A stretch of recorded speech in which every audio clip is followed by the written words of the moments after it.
Perkenalkan, saya Sarah Melia dengan NIM 2500314.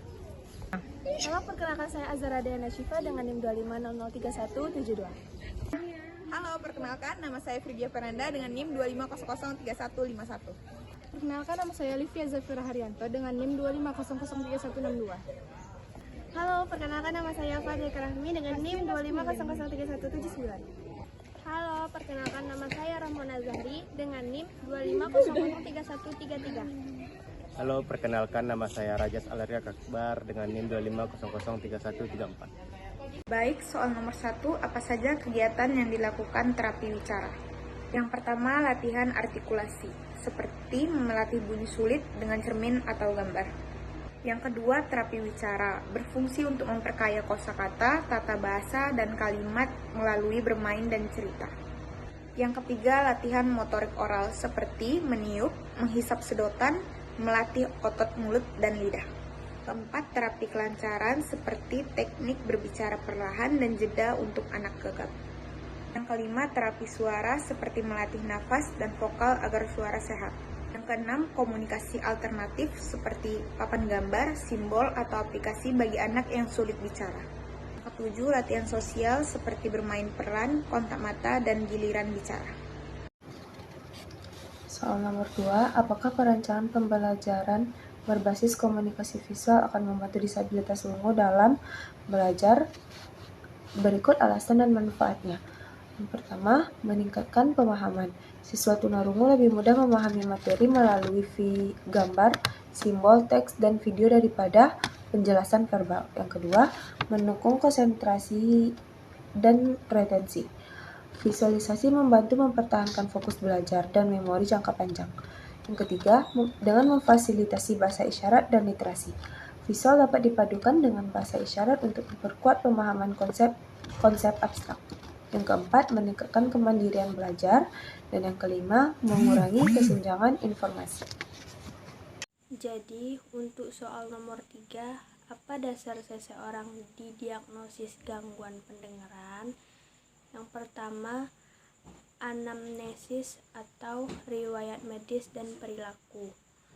Riwayat seperti riwayat infeksi telinga, paparan bising, riwayat keluarga, atau penggunaan obat ototoksik. Keluhannya sering meminta pengulangan menaikkan volume TV atau terlambat bicara pada anak. Yang kedua, pemeriksaan fisik dan otoskopi, seperti melihat kondisi telinga luar dan membran timpani, misalnya adanya serumen, infeksi, atau perforasi. Yang ketiga, pemeriksaan objektif, mendeteksi fungsi koklea sering digunakan pada bayi baru lahir. Yang kedua, auditory brainstem response, seperti menilai respon saraf pendengaran hingga batang otak. Yang keempat, pemeriksaan audiometri. Audiometri nada murni, seperti menentukan ambang dengar pada berbagai frekuensi. Yang kelima, timpanometri dan immitance test, menilai fungsi telinga tengah atau pergerakan gendang telinga, adanya cairan atau otitis media. Dan yang terakhir, kriteria derajat kehilangan pendengaran. Baiklah, untuk soal nomor 4, yaitu kerusakan apa yang terjadi pada telinga selain sel-sel rambut. Jawabannya yang pertama ialah telinga luar. Yang pertama, sumbatan serumen airwax infection, yaitu menghalangi hantaran suara. Yang kedua, ada otokiorosis, yaitu pengerasan tulang sanggurdi atau stopes, yaitu getaran suara tidak diteruskan ke koklea. Yang kedua, ada telinga tengah.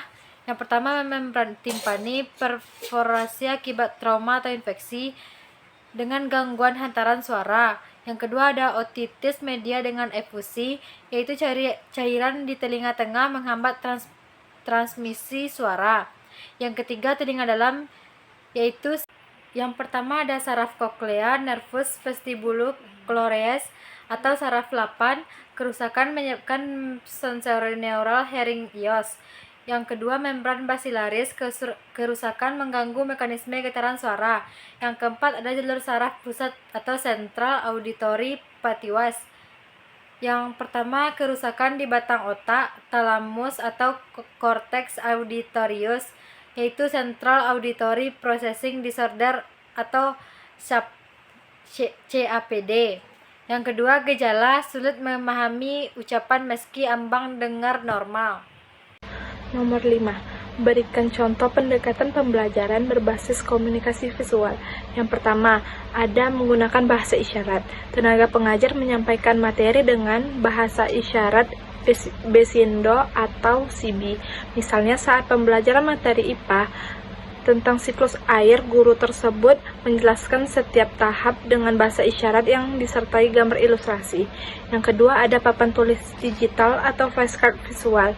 Menggunakan flashcard bergambar untuk memperkenalkan kosakata. Contohnya dalam pembelajaran bahasa Inggris, kartu bertulis kata apple disertakan gambar apel, lalu dengan menunjukkan sambil melakukan bahasa isyarat. Yang terakhir yaitu software speech to text.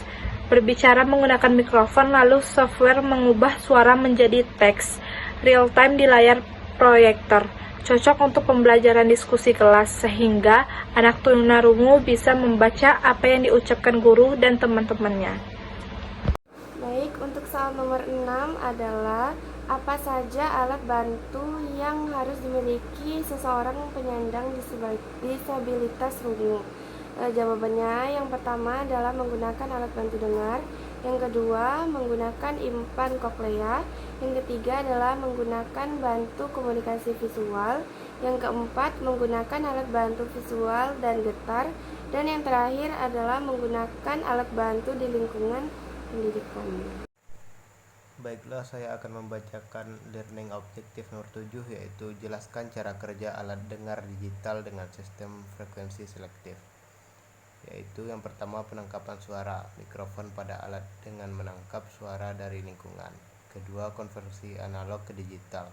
Sinyal listrik analog diubah menjadi sinyal digital agar bisa diproses oleh prosesor.